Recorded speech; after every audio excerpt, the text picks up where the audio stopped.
Greetings in the matchless name of our Lord and Savior Jesus Christ. हमारे प्रभु और उद्धारकर्ता यीशु मसीह के अतुल्य नाम में I नमस्कार। thank God for giving me this opportunity to stand before you. मैं परमेश्वर का धन्यवाद देती हूँ कि उसने मुझे आपके सामने खड़े होने का अवसर दिया And share the fourth verse that Jesus spoke on the cross. ताकि चौथे शब्द को आपके सामने बांट सकूं जिसे यीशु ने क्रूस पर बोले थे। I want to thank Bade Uncle, Auntie and the leaders also. मैं बड़े अंकल, बड़ी आंटी और सभी अगुओं को भी धन्यवाद देना चाहती हूँ। Please turn with me to Mark 15:34. कृपया मेरे साथ मरकुस 15 का 34 को खोलें। And at the ninth hour, Jesus cried out with a loud voice, saying, Eloi, Eloi, lama sabachthani, which is translated, my God, why have you forsaken me? कोई एक जन पढ़ेंगे। तीसरे पहर यीशु ने बड़े शब्द से पुकार कर कहा, इलोई इलोई लबा शबक्तनी, जिसका अर्थ यह है, हे मेरे परमेश्वर, तूने मुझे क्यों छोड़ दिया। When Jesus took baptism, the voice of the Lord came from heaven, जब यीशु ने बपतिस्मा लिया तो स्वर्ग से परमेश्वर की आवाज आई, saying, This is my beloved Son, in whom I am well pleased. यह मेरा प्रिय पुत्र है जिसे मैं बहुत प्रसन्न हूँ। At the Mount of Transfiguration, near the end of Jesus' ministry, रूपांतरण के पहाड़ पर यीशु की सेवकाई के अंत के समय में Father God again said, This is my beloved Son, in whom I am well pleased. पिता परमेश्वर ने फिर से कहा, यह मेरा प्रिय पुत्र है जिससे मैं बहुत प्रसन्न हूँ। Jesus also said in the same way that I am in my Father and my Father is with me. यीशु ने भी इसी तरह कहा, मैं पिता में और मेरा पिता मेरे साथ है। There is no separation between Father and Son. पिता और पुत्र के बीच कोई अलगाव नहीं है। Jesus Christ did everything what Father God said. यीशु मसीह ने वह सब कुछ किया जो पिता ने यीशु को कहा था। Jesus had an intimate relationship with his Father. यीशु का पिता के साथ घनिष्ठ संबंध था। But on the cross, Jesus cried out, saying, My God, why have you forsaken me? परंतु क्रूस पर यीशु जोर से चिल्ला रहे थे, हे मेरे परमेश्वर, तूने मुझे क्यों छोड़ दिया। He was beaten, उसको कोड़े से पीटा गया, broken, and nailed on the cross. और सूली पर चढ़ा दिया गया। He shed all his blood on the cross and endured all sufferings. उसने अपना सारा लहू क्रूस पर बहा दिया और सभी कष्टों को सह लिया। But what made Jesus cry out louder? लेकिन किस बात के चलते यीशु ने जोर से चिल्लाया। Why is Jesus cut off from God? यीशु को परमेश्वर से क्यों अलग कर दिया गया। Why did Father God forsake Jesus? पिता परमेश्वर ने यीशु को क्यों त्याग दिया।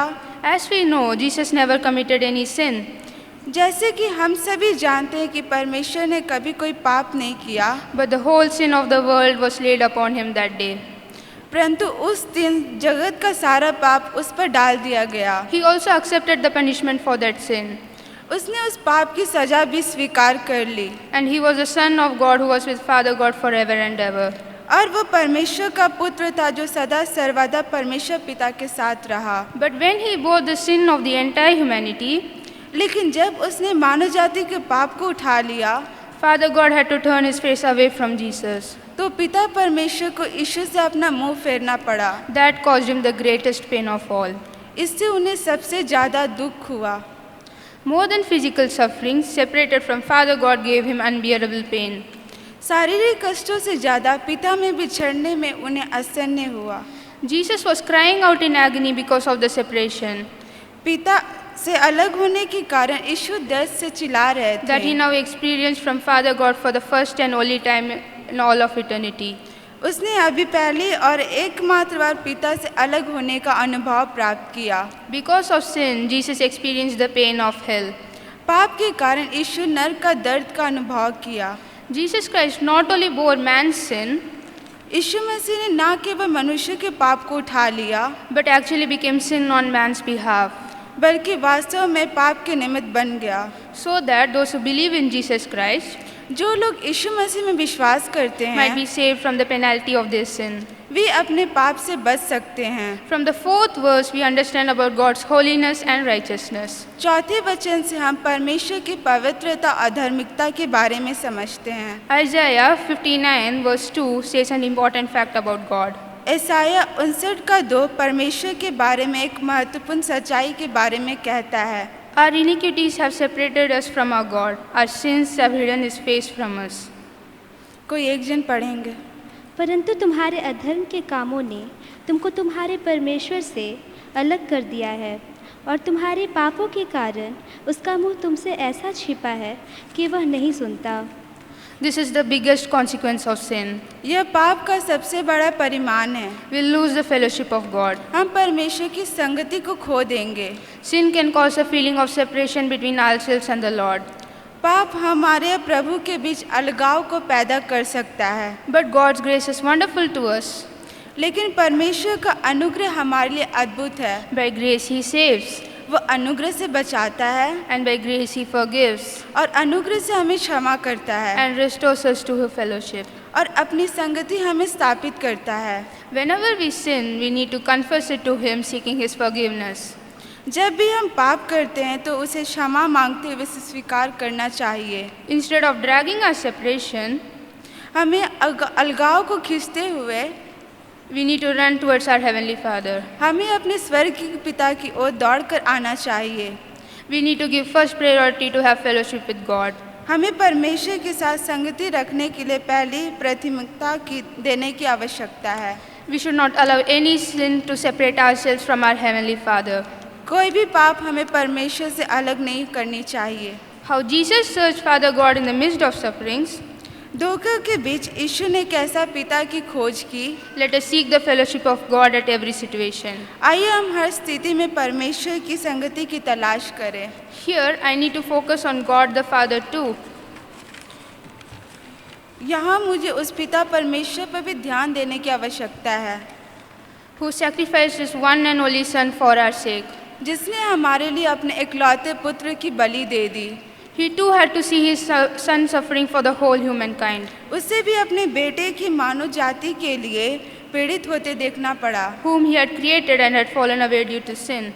जिसे उसने बनाया था और उसे फिर गिरा दिया गया। Here I like to narrate a true story मैं एक सच्ची घटना को सुनाना पसंद करती हूँ that will help us to understand the Father God's love for us. जो हमें पिता परमेश्वर के हमारे लिए प्रेम को समझाने में मदद करेगी। Once there lived a bridge operator एक बार एक ब्रिज ऑपरेटर रहता था who was forced to choose between the life of the son he dearly loved and a train filled with people.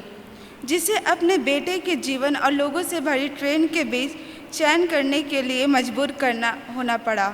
The bridge was lifted पुल को खोल दिया गया and the traffic lights were red, और traffic की बत्ती लाल थी, but the train driver didn't notice it लेकिन train चालक ने इसे ध्यान नहीं दिया and was towards a sure destruction. और निश्चित विनाश की ओर चल पड़ा।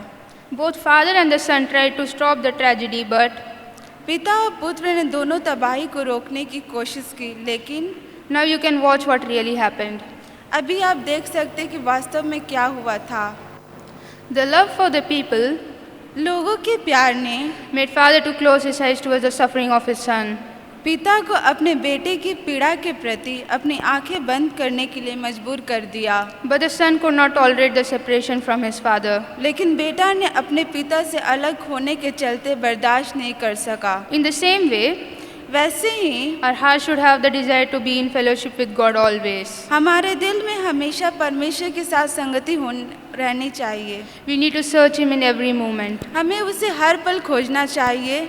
Only sin can separate us from God. केवल पाप हमें परमेश्वर से अलग कर सकता है। So, इसलिए we need to keep ourselves away from a sinful life. हमें अपने आप को पापमय जीवन से दूर रखना चाहिए। In order to bring us always closer to God, हमें परमेश्वर के समीप लाने के लिए Jesus bore our sins. यीशु ने हमारे पापों को उठा लिया। So today, इसलिए आज as we are meditating this verse, जब हम वचन का ध्यान कर रहे हैं let's accept His sufferings तो आइए उनके दुखों को स्वीकार करें and search Him daily in our lives. और उन्हें अपने जीवन में खोजें। May God bless you through this word. परमेश्वर आप सभी को इस वचन से आशीष दे। Thank you. धन्यवाद।